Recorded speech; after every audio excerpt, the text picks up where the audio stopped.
Welcome back to my channel. I am welcoming you back according to the time where you are. Good afternoon, good evening, good morning to you out there. This is Mashallah Gist TV. How are you doing? Today I am celebrating Olori Ronke Ogunwusi. Happy birthday, long life and prosperity on behalf of Queen Shilekunla Naomi. Ẹ̀yin èèyàn lé Ọlọ́run á wà pẹ̀lú gbogbo wa o. Tó bá jẹ́ ìgbà àkọ́kọ́ ní tí ẹ̀ ń gbọ́ mi, mo dúpẹ́ lọ́wọ́ yín wípé ẹ darapọ̀ mọ́ channel mi Mashallah Gist TV. Ẹ lọ sí orí subscribe notification button, kẹ́ ẹ tẹ notification button yẹn bell yẹn tó dàbí blue báyìí, so that tẹ́ bá ti post any gist ẹ tètè máa rí.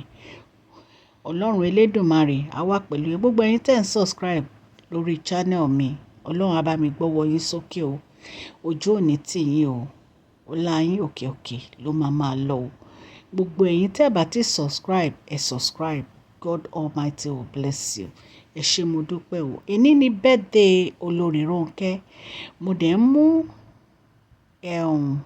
congratulation message wá láti ọ̀dọ̀ Queen Naomi Shilekunla Ogunwusi. Ẹ̀yin èèyàn lé gist tèní ó ní mo fẹ́ sọ, ṣùgbọ́n kò sí wàhálà kankan, kò sí ìdààmú kankan nítorí pé a rí gbogbo nǹkan tó ń ṣẹlẹ̀ lórí social media lórí Olori Ronke wípé wọ́n ń bínú sí Queen Naomi. Kò sí wàhálà, wọ́n ti parí awuyewuye yìí. Èṣù ni, èṣù dẹ̀ ní gba, a ní fi àyè gba èṣù ní orúkọ Olúwa. Mo rò pé ìgbà tí Queen Naomi tí wọ́n ṣe ministration wọn ní Abuja, Queen Naomi sọ̀rọ̀ lórí àwọn tí wọ́n wà ní situation of polygamy, àwọn tó máa ń fẹ́yàwó púpọ̀. Ẹ dẹ̀ mọ̀ pé Olori Ronke ti sọ́rí nínú interview wọn pé grandfather wọn pé ìyàwó 46 to 47 ni wọ́n ní, pé ilé olórogún làwọn ti jáde. So ìgbà tí Queen Naomi wá ń sọ̀rọ̀ yẹn, tí òjíṣẹ́ Ọlọ́run bá ń fún wa ní message, òun kọ́ ló ń sọ̀rọ̀, ẹ̀mí mímọ́ ló ń sọ̀rọ̀. Ẹ jẹ́ ká farabalẹ̀ ká máa gbọ́rọ̀ Ọlọ́run dáadáa. Upside down, Olori Ronke wá ní àwọn ni Queen Naomi ń bá wí.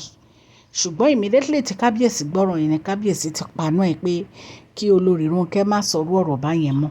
Wípé Queen Naomi ò lè ever bá wọn wí. And it's true.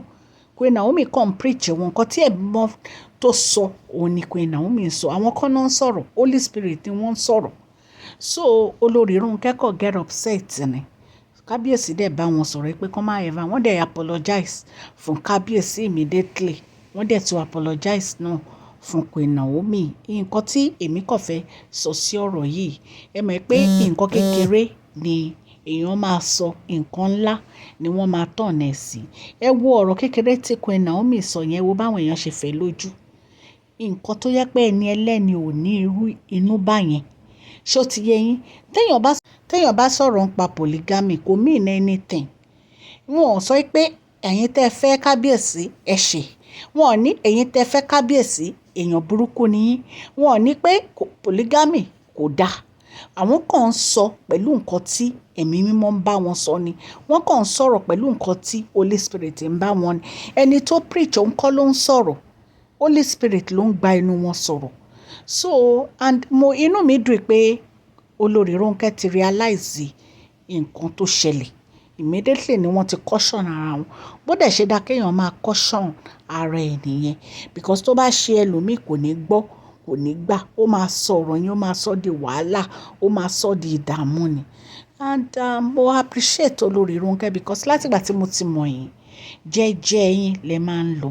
Even gan ìgbà tí kábíyèsí fẹ́ mú Queen Naomi padà wá sí inú palace nígbà tó kọ́kọ́ fẹ́ ṣe wedding alákọ̀ọ́kọ́ kó tó di pé kábíyèsí lọ fẹ́ Dr. Elizabeth wá sínú palace, ẹ̀yin lẹ́ ń sáré kiri náà, á rí gbogbo akitiyan yín. Ṣó ti yé yín pé kí kábíyèsí mú Queen Naomi padà wá sínú palace, and for that I do appreciate you. Nǹkan tí inú mi fi dùn lénìí láti celebrate ẹ̀yin nìyẹn, nítorí pé ẹ̀ ń fìfẹ́ hàn sí Queen Naomi, ẹ̀ ń fẹ́ kí ilé wọn tòrò, ẹ̀ ń fẹ́ káyọ̀ wà nínú ayé wọn. ẹ ṣe àìdá sí Queen Naomi, ẹ support Queen Naomi. Ọlọ́run Elédùmarè á dẹ̀ jẹ́ kí ẹ mark more years, kẹ́ celebrate more years in the land of the living ní agbára Ọlọ́run. So Ọlọ́run á jẹ́ kẹ́ celebrate more years o. Ẹ máa ṣe 70, ẹ máa ṣe 80, ẹ máa ṣe 90, 100 in the name of Jesus. Ẹ̀yin èèyàn lé, kò séwu, kò sí wàhálà. Olórí Ronke ò bínú, kábíyèsí náà ò bínú, Queen Naomi náà ò bínú. So kò sí jà, kò sọ́tẹ̀, kò sáròyé. Mo ní kí n mú gist wá fún yín ni o, torí a rí gbogbo nǹkan tí wọ́n ń sọ lórí social media. So kò sí wàhálà, kò sí dààmú. Ọlọ́run Elédùmarè á wà pẹ̀lú gbogbo etí tó ń gbọ́ mi o. Ọwọ́ yín kò ní lọ ìsàlẹ̀ àpò, òkè òkè ló máa lọ ní àṣẹ Ọlọ́run ọba. Ẹ subscribe, ẹ like. God bless you all. Thank you.